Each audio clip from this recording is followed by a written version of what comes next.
Hello student, welcome back to my channel. Radhe Radhe. कैसे हैं सब आप लोग। आज का जो हमारा वीडियो है जिसमें हमने टॉपिक लिया है यूनिट 1 का सत्र फर्स्ट, त्वचा की एनाटॉमी और फिजियोलॉजी, जिसमें हम इसका स्टडी करेंगे। सबसे पहले इसमें हम क्या देखेंगे, अधिगम परिणाम। अधिगम परिणाम क्या होगा, इस इकाई को पूरा करने पर छात्र यह करने में सक्षम होंगे, जैसे एपिडर्मिस, डर्मिस और सबक्यूटिस की संरचना और कार्य की व्याख्या करने में, फिर त्वचा के कार्य के बारे में बताने में। यदि हम ये सत्र पढ़ लेंगे तो जो छात्र हैं वो एपिडर्मिस, डर्मिस और सबक्यूटिस की जो संरचना होती है उसको सही तरीके से समझ लेंगे, और जो हमारे स्किन के जो कार्य होते हैं उसको बताने में भी बहुत आसानी रहेगी। सबसे पहले हम देखेंगे त्वचा की एनाटॉमी और फिजियोलॉजी। त्वचा क्या होती है। ब्यूटी थेरेपिस्ट को प्रभावी स्किन केयर सेवाएं प्रदान करने के लिए त्वचा की मूल शारीरिक रचना, एनाटॉमी और शारीरिक विज्ञान, फिजियोलॉजी के बारे में पता होना चाहिए। क्या है यहाँ पे पॉइंट क्लियर करना कि शारीरिक रचना, जैसा उसका स्ट्रक्चर है, शरीर का जैसा बनावट है, उसे एनाटॉमी कहते हैं, और शरीर के बारे में जो अध्ययन करना होता है, शारीरिक विज्ञान, उसे फिजियोलॉजी कहते हैं। फिर त्वचा शरीर के लिए सुरक्षा कवच का काम करती है। अब हम सबसे पहले बात करेंगे एनाटॉमी की। एनाटॉमी में मानव शरीर की संरचना और एक दूसरे के साथ शरीर के अंगों के संबंध का वर्णन किया जाता है। बहुत इजी डेफिनेशन है जो कि याद होना चाहिए, और ये एग्ज़ाम की दृष्टि से भी बहुत इम्पॉर्टेंट टॉपिक है, जिसमें एक क्वेश्चन बनता है 2 नंबर का कि त्वचा की एनाटॉमी और फिजियोलॉजी को समझाइए। तो आपको लिखना है कि एनाटॉमी में हम जो भी हमारी त्वचा होती है उसके शारीरिक संरचना के बारे में हम बात करते हैं और एक दूसरे के साथ संबंधों के बारे में बात करते हैं। फिर फिजियोलॉजी की बात करें तो फिजियोलॉजी में शरीर के अंगों और पूरे शरीर के कार्य का अध्ययन किया जाता है। क्लियर। फिजियोलॉजी में क्या किया जाता है कि जो शरीर के अंग हैं और जो पूरे शरीर के कार्य हैं उसका अध्ययन किया जाता है। अब हम देखेंगे त्वचा की परतें। त्वचा की परतें देखेंगे तो नीचे से ऊपर तक त्वचा के 3 परतें होती हैं। सबसे ऊपरी परत को एपिडर्मिस कहते हैं, और बीच वाली परत को डर्मिस कहते हैं, और सबसे नीचे वाली परत को हाइपोडर्मिस या सबक्यूटिस कहते हैं। क्लियर। यहाँ पे हम 3 परतों के बारे में बेसिक, ज़्यादा डीप में नहीं जाना है। माना कि इस डायग्राम में बहुत सारी चीज़ें लिखी गई हैं, लेकिन आप बेसिक 3 लेयर बना लीजिएगा, जिसमें ये हमारा पहला सबसे ऊपरी लेयर है, ये एपिडर्मिस है। फिर ये जो हमारा बीच वाला लेयर है ये क्या है, हमारा डर्मिस है, और सबसे नीचे वाली लेयर क्या कहलाती है, हाइपोडर्मिस या सबक्यूटिस कहते हैं। अब हम एक एक करके इन लेयर के बारे में पढ़ेंगे। पहला क्या है, एपिडर्मिस। एपिडर्मिस में हम बात करते हैं कि एपिडर्मिस त्वचा की सबसे ऊपरी परत होती है। यह एक शरीर बाधा के रूप में कार्य करती है और शरीर से पानी के निकलने की रोकथाम भी करती है। मतलब जो हमारा सबसे ऊपरी लेयर एपिडर्मिस होता है तो यह शारीरिक बाधा के रूप में कार्य करती है। मतलब बाहर के भी जो अनवांटेड चीज़ें होती है उसे शरीर में आने नहीं देती है, और शरीर से पानी निकलने में भी रोकथाम करती है। एपिडर्मिस शरीर में बाहर नीचे के प्रवेश को भी रोकती है। एपिडर्मिस में सीधे रक्त की आपूर्ति नहीं होती है। सभी पोषण तत्व इसमें डर्मिस परत से प्राप्त होते हैं। समझ में आया। बेसिक चीज़ें आपको जानना है कि एपिडर्मिस जो हमारी शरीर की त्वचा की सबसे जो ऊपरी परत होती है वो क्या काम करती है। तो सबसे पहले यह शरीर के बाधा के रूप में कार्य करती है। फिर आप दूसरा पॉइंट लिखिएगा कि जो हमारे शरीर का पानी है उसे बाहर निकलने से बचाती है, और जो भी डर्मिस में बाहरी चीज़ें हैं उसको शरीर में प्रवेश होने से रोकती है। आप ये 3 पॉइंट लिख दीजिएगा, ज़्यादा लिखने की ज़रूरत नहीं है। एपिडर्मिस की 3 मुख्य प्रकार की कोशिकाएं होती हैं। अब बात करते हैं, यहाँ पे आप क्लियर रखिएगा कि किस किस टॉपिक में बात की गई है। सबसे पहले त्वचा की 3 परतों के बारे में बात किए हैं। फिर इसमें हमने एपिडर्मिस देखा, एपिडर्मिस के बारे में पढ़ा कि क्या होता है। फिर अब एपिडर्मिस की 3 कोशिकाएं होती हैं। कोशिकाएं तो आप समझ रहे हो ना, यहाँ पे टॉपिक क्लियर होना चाहिए। कोशिकाएं होती हैं, सबसे पहले केरिनोसाइट, यह त्वचा की कोशिका है। फिर मेलेनोसाइट्स और फिर लैंगरहैंस। अब इसे भी हम थोड़ा डिटेल में आगे पढ़ेंगे।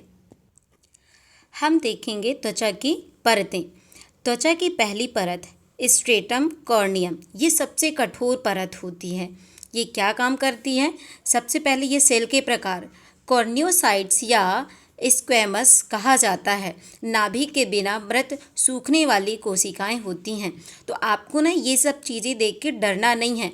आप मेनली इन त्वचा की परत के बारे में पढ़िए और इनके एक एक दो काम बहुत सिंपल तरीके से बताना है, ठीक है ना। सबसे पहले यदि पूछे कि स्ट्रेटम कॉर्नियम क्या है तो आप इसके बारे में लिखिएगा। यह सबसे कठोर परत होती है और ये क्या काम करती है? नाभिक के बिना, नाभिक आपको भी पता है कि कोशिकाओं में क्या होती हैं, नाभिक होती है। तो नाभिक के बिना मृत सूखने वाली कठोर कोशिकाएं होती हैं।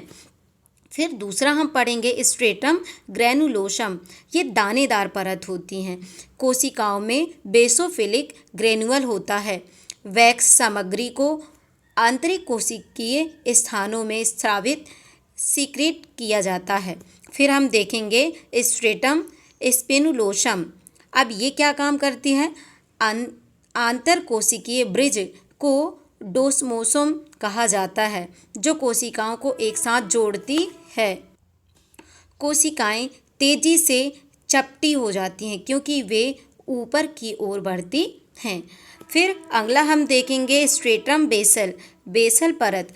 इसमें क्या होता है? स्तंभाकार या लंबा होता है। जैसे कि बेसल सेल विभाजित होती हैं, एक बनी हुई सेल इसकी भरपाई करने के लिए ऊपर की ओर होती हैं। ये हमने सारे त्वचा की परतों के बारे में पढ़ लिए हैं। अब ये है हमारी अगली चीज़ें, देखते हैं यहाँ पे।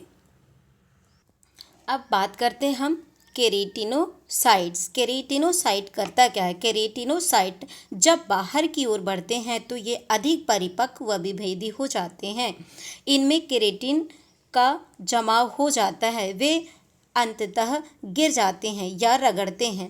एपिडर्मिस और डर्मिस के बीच एक विशेष संरचना निहित होती है। इसमें विभिन्न प्रोटीन संरचनाएं शामिल होती हैं जो केरेटिन कोशिकाओं की बेसल परत को बेसमेंट झिल्ली से जोड़ती है और बेसमेंट झिल्ली को अंतर्निहित डर्मिस से जोड़ती है। बेसमेंट झिल्ली यह सुनिश्चित करती है कि एपिडर्मिस अंतर्निहित डर्मिस से मजबूती से चिपकता है। इतना सारी चीज़ें हैं। यदि आपको कुछ शब्द इसमें नहीं समझ में आ रहा है तो आप स्किप कर सकते हैं, सिर्फ नाम लिखिए केरिनोसाइट। अब केरिनोसाइट्स काम क्या करता है? तो बेसिक जो मेन काम है इसका, यह सुनिश्चित करती है कि जो एपिडर्मिस है वो अंतर्निहित डर्मिस मतलब जो नीचे की परतें होती हैं उससे मजबूती से चिपका है कि नहीं चिपका है।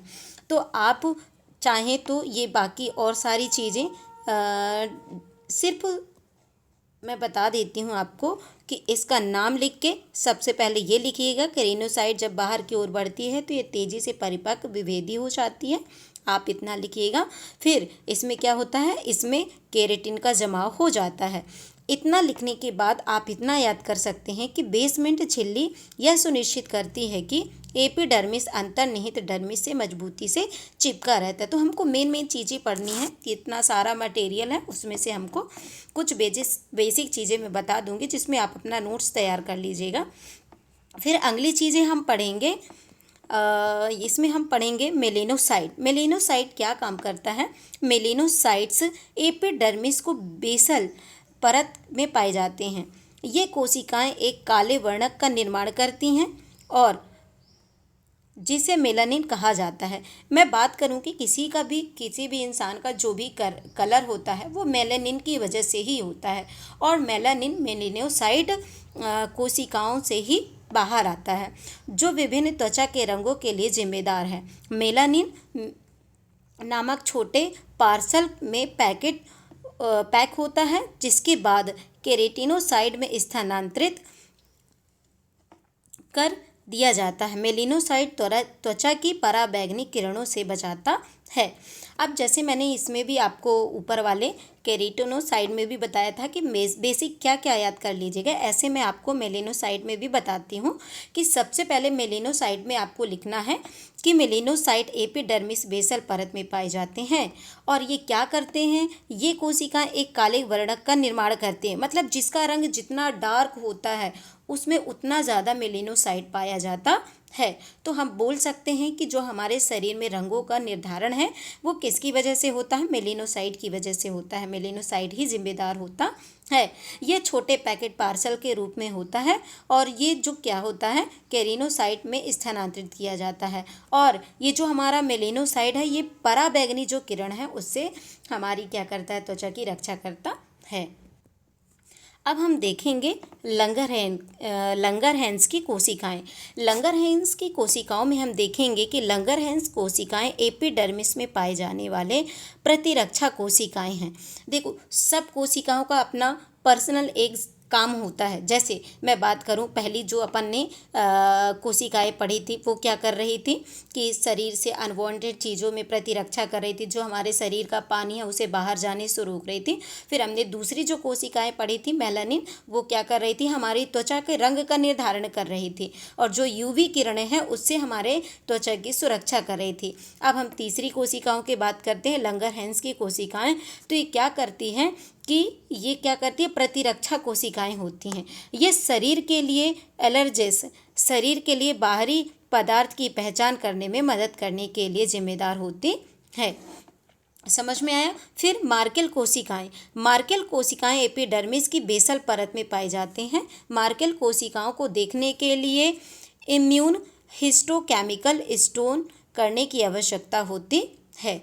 फिर हम देखेंगे, इसके बाद हम पढ़ेंगे डर्मिस। जैसे हमने क्या पढ़ा था, पहला एपिडर्मिस पढ़ा था, उसमें हमने 3 कोशिकाएं पढ़ ली है ना। उसके बाद हम क्या देखते हैं, डर्मिस। अब डर्मिस क्या होती है, तो देखो, डर्मिस त्वचा का रेशेदार संयोजी टिश्यू या सहायक परत होती है। जैसे ये एक कोशिका है ना, तो इसमें ये छोटी छोटी जो लेयर होती है ना, ये रेशेदार, इसी को क्या कहते हैं, डर्मिस कहते हैं। तो आप याद रखिएगा, जो हमारा जो शब्दोलॉजी होता है ना, जो शब्द होते हैं ना, आपको सिर्फ शब्द को पकड़ना है और इसको अपने से भी आंसर आप लिख सकते हैं। यदि थोड़ी सी अंडरस्टैंडिंग रखेंगे ना तो आप बहुत आसानी से इन सारे टॉपिक्स को बहुत आसानी से समझ सकते हैं। और वैसे इसे समझना भी चाहिए क्योंकि हमारे शरीर के ही संरचनाओं के बारे में बात कर रहा है। अब हम यहाँ प्रमुख फाइबर के बारे में बात करेंगे। प्रमुख फाइबर के प्रकार। फाइबर हमारे बॉडी में आपको पता भी होगा, सेल भी होते हैं, फाइबर भी होते हैं, सब सेल वगैरह भी होते हैं ना, तो इनको जानने की ज़रूरत होती है। आप यदि ब्यूटिशियन हैं तो हमारे शरीर की त्वचा की कैसी संरचनाएं होती हैं, क्या चीज़ें कैसे होती हैं, ये सारी चीज़ें आपको पता होनी चाहिए, है ना। अब हम प्रमुख फाइबर के बारे में बात करेंगे। तो सबसे पहले कोलेजन फाइबर। कोलेजन फाइबर इस प्रकार का फाइबर डर्मिस में बड़ी मात्रा में पाया जाता है। याद रखिएगा, ये जो कोलेजन फाइबर होता है ना, ये जो डर्मिस होता है ना, उसमें बहुत बड़ी मात्रा में पाया जाता है। कोलेजन फाइबर में अत्यधिक तन्य शक्ति, तन्य मतलब होता है खिंचाव होता है, तो उसमें कोलेजन फाइबर में तन्य शक्ति होती है और यह त्वचा को मजबूती से मोटाई प्रदान करता है। मतलब हमारी त्वचा को जो मजबूती होती है और जो मोटाई होती है, तो ये कोलेजन नाम का फाइबर ही प्रदान करता है। कोलेजन बंडल ऊपरी या पैपिलरी डर्मिस में छोटे होते हैं और गहरे रेटिकुलर डर्मिस में मोटे बंडल होते हैं। तो आपको ना इसमें सिर्फ काम की चीज़ें क्या पढ़नी है, मैं आपको बता देती हूँ। सबसे पहले पढ़िएगा collagen fibre. Collagen fibre dermis में, डर्मिस मतलब हमारी त्वचा, डर्मिस का मतलब क्या, हमारी त्वचा। तो जो कोलेजन फाइबर होता है डर्मिस में बहुत ज़्यादा मात्रा में पाए जाते हैं और ये कोलेजन फाइबर क्या होते हैं, हमारी त्वचा को तन्यता प्रदान करते हैं, जिसके कारण जो ये त्वचा की मजबूती और मोटाई जो है प्रदान करता है कौन, कोलेजन फाइबर। फिर हम पढ़ेंगे क्या, फिर हम पढ़ेंगे इलास्टिन। इलास्टिन क्या है, इस प्रकार के फाइबर त्वचा को लोच या अनुकूलता के गुण प्रदान करते हैं। अभी आप डायग्राम देखिए, कोलेजन का ये हमारा डायग्राम है, जिसमें ये क्या है, कोलेजन है, ये तंतु कोशिकाएं हैं, ये संरचनाएं हैं। तो आप इसके माध्यम से एक डायग्राम बना के भी समझा सकते हैं। कोलेजन और स्टालिन फाइबर वास्तविक पदार्थ म्यूकोपॉलीसेकेराइड जेल द्वारा एक साथ बंधे होते हैं। म्यूको समझते हो ना, म्यूको मतलब जो हमारे शरीर के अंदर एक चिपचिपा गाढ़ा सा पदार्थ होता है, उसे म्यूको कहते हैं।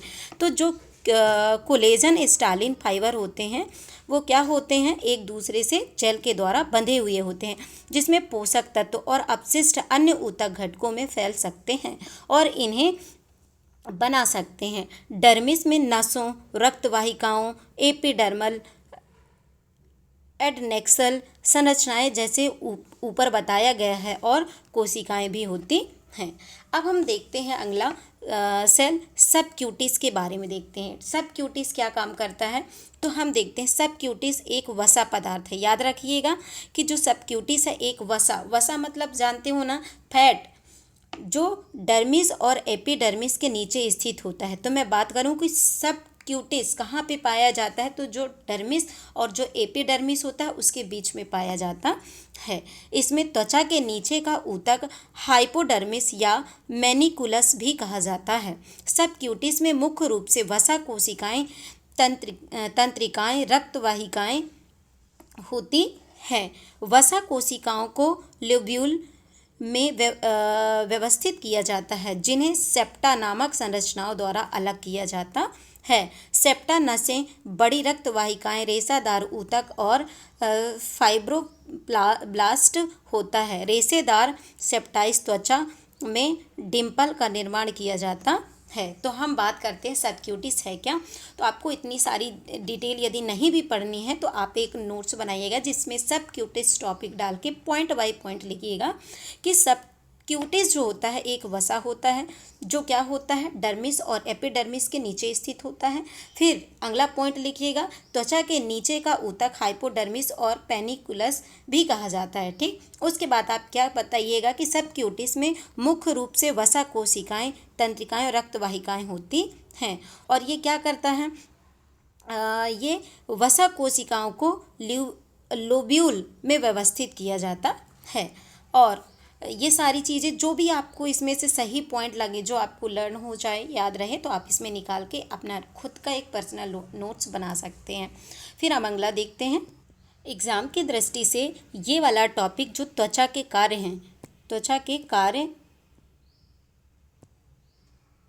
ये बहुत ही इम्पोर्टेंट है। ठीक है, सबसे पहले हम देखेंगे त्वचा के कार्य। त्वचा के कार्य, त्वचा शरीर का सबसे बड़ा अंग है। त्वचा महत्वपूर्ण कार्य करती है, जिसके परिणाम स्वरूप कई रासायनिक और भौतिक प्रक्रियाएं होती हैं। तो याद रखिएगा, त्वचा एक क्या है, सबसे बड़ा शरीर का अंग है। ये तो विज्ञान में भी पूछा जाता है। अब देखिएगा त्वचा हमारा काम क्या करती है। तो आप एग्जाम में क्या करिएगा, टॉपिक डालिएगा। जैसे पहला, सुरक्षा, क्या काम करती है, प्रोटेक्शन। त्वचा का सबसे महत्वपूर्ण कार्य चोट, गर्मी, विकिरण, रसायन और सूक्ष्म जीवों के शरीर की रक्षा करता है। स्ट्रेटम कॉर्नियम के नियंत्रित बाहर निकलने के कारण यह एक यांत्रिक बाधा के रूप में कार्य करता है और जीवों में त्वचा के रहने या उसमें प्रवेश नहीं करने देता है। एपिडर्मिस की बेसल परत में मौजूद मेलेनोसाइट द्वारा निर्मित मेलानिन शरीर में पराबैंगनी किरणों से बचाता है और एपिडर्मिस फैगोसाइट एजेंट में मौजूद लैंगरहैंस कोशिकाएं त्वचा पर आक्रमण करती हैं। तो सबसे पहले आप देखेंगे सुरक्षा किस प्रकार करता है। तो आप लिखिएगा, त्वचा सबसे महत्वपूर्ण कार्य जो भी जैसे चोट, गर्मी, विकिरण, इन सब से हमारे शरीर का क्या करता है, प्रोटेक्शन काम करता है, सुरक्षा करने का काम करता है। जो भी हमारी सूर्य से आने वाली हानिकारक पराबैंगनी किरणें हैं उससे हमारे शरीर को, त्वचा को बचाने का काम करता है। कौन, त्वचा। फिर दूसरा क्या है, तापमान विनिमय। अब त्वचा तापमान नियामक रूप से भी काम करता है, जिसमें शरीर की नमी के अनुसार को नियंत्रित करने में विभिन्न व्यापक तापमान वायुमंडल स्थिति के अनुकूल हो जाता है। यह पसीने की ग्रंथियों द्वारा पसीने के स्राव से नियंत्रित करने के द्वारा किया जाता है। तो आप लिखिएगा कि जैसे अपन ने सुरक्षा किया कि सुरक्षा किस प्रकार करता है, ऐसे तापमान का नियंत्रण, तो आप लिखिएगा कि जो त्वचा है हमारे शरीर के तापमान को नियंत्रित करता है। जैसे कि आपको पता होगा हमारे मनुष्य के शरीर का तापमान कभी नहीं बदलता, चाहे ठंडी गर्मी बरसात कोई भी मौसम हो, कितने भी आप ठंड में चले जाइएगा, लेकिन जो हमारे शरीर का ओरिजिनल टेम्परेचर होता है ना, वो हमेशा सेम ही रहता है। और यह काम कौन करता है? त्वचा बैलेंस बनाने का, जो हमारा टेम्परेचर है तापमान बैलेंस बनाने का काम भी क्या करती है? त्वचा ही करती है। ठीक, उसके बाद तीसरा क्या? हार्मोन का संश्लेषण। सूर्य के प्रकाश में उपस्थिति त्वचा में विटामिन डी एक सक्रिय रूप से संश्लेषित होता है। आपको भी पता है कि जो हमारा विटामिन डी है वो किससे प्राप्त होता है? सूर्य के प्रकाश से प्राप्त होता है। और सूर्य के प्रकाश से हमारी त्वचा से होकर शरीर के अंदर विटामिन डी को संश्लेषित करता है। ठीक है, फिर अगला देखेंगे। फिर हम देखेंगे अपशिष्ट पदार्थों का त्याग। तो पसीने और सीवम के स्राव के माध्यम से त्वचा उत्सर्जन का काम करती है। आंत और यकृत की चयापचय गतिविधियों के परिणाम स्वरूप कई हानिकारक पदार्थों को समाप्त करती है। तो समझ में आया अपशिष्ट पदार्थ का त्याग कैसे करती है हमारी त्वचा? पसीने और सीवम के स्राव करके। फिर पांचवा क्या है? प्रतिरक्षात्मक भूमिका। त्वचा प्रतिरक्षात्मक भूमिका भी निभाती है, क्योंकि लंगरहैंस कोशिकाएं त्वचा में एंटीजन लेती हैं और उन्हें लिम्फ नोड्स तक ले जाती हैं। तो आप समझ में आया कि प्रतिरक्षी भूमिका कैसे निभाती हैं। फिर संवेदी कार्य, सेंसिटिव कार्य कैसे होते हैं? तो त्वचा में एपिडर्मल कोशिकाएं और डर्मिस में विशेष तंत्रिका अंत और त्वचीय उपांग के बीच ठीक तंत्रिका टर्मिनलों का एक जटिल नेटवर्क होता है। टर्मिनल मतलब क्या होता है? जहाँ पे बदलाव होता है ना, टर्मिनेट किया जाता है। ये तंत्रिकाओं के सिर में स्पर्श, दर्द, तापमान, गीलापन और खुजली की अनुभूति कराता है। यदि हमारे बॉडी में कोई सेंसेशन है, जैसे सिर दर्द हो रहा, तापमान हो रहा है, गीलापन लग रहा, खुजली हो रही, तो ये सारा अनुभव कौन देता है? संवेदी कार्य त्वचा का ही काम होता है। फिर क्या है? उपस्थिति की बात करें तो क्या होता है? त्वचा की रंग, लोच, मोटाई मनुष्य के समान रूप के लिए जिम्मेदार होते हैं। त्वचा को मानव शरीर के लिए एक सजावटी मीडिया माना जाता है। तो आप समझ गए, अभी हमने त्वचा के कार्य देखे, 7 कार्य देखे। अब आपको इसको एग्जाम की दृष्टि से लर्न कैसे करना। सबसे पहले जो हमारे मेन 7 पॉइंट हैं उनको आप अच्छे से याद कर लीजिएगा, जो मेन ब्लैक ये बड़े बड़े फॉन्ट में लिखे गए हैं। फिर उसके अंदर 1-1, 2-2 पॉइंट याद करके आप एग्ज़ाम में लिख दीजिएगा, आपको पूरे नंबर मिलेंगे।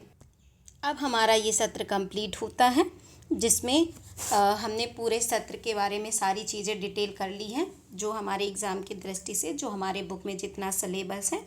उसके बाद अब हम जो हमारा अगला वीडियो आएगा, तो इस सत्र के जितने भी क्वेश्चन आंसर, सारे क्वेश्चन आंसर का एक हम वीडियो बना के अपलोड कर देंगे, जिसे आप जब भी टाइम मिले देख लीजिएगा। Thank you. यदि आप नए हैं हमारे चैनल में, हमारे चैनल को सब्सक्राइब कर लीजिएगा, ताकि ऐसे ही वीडियो आपको मिलते रहें। Thank you.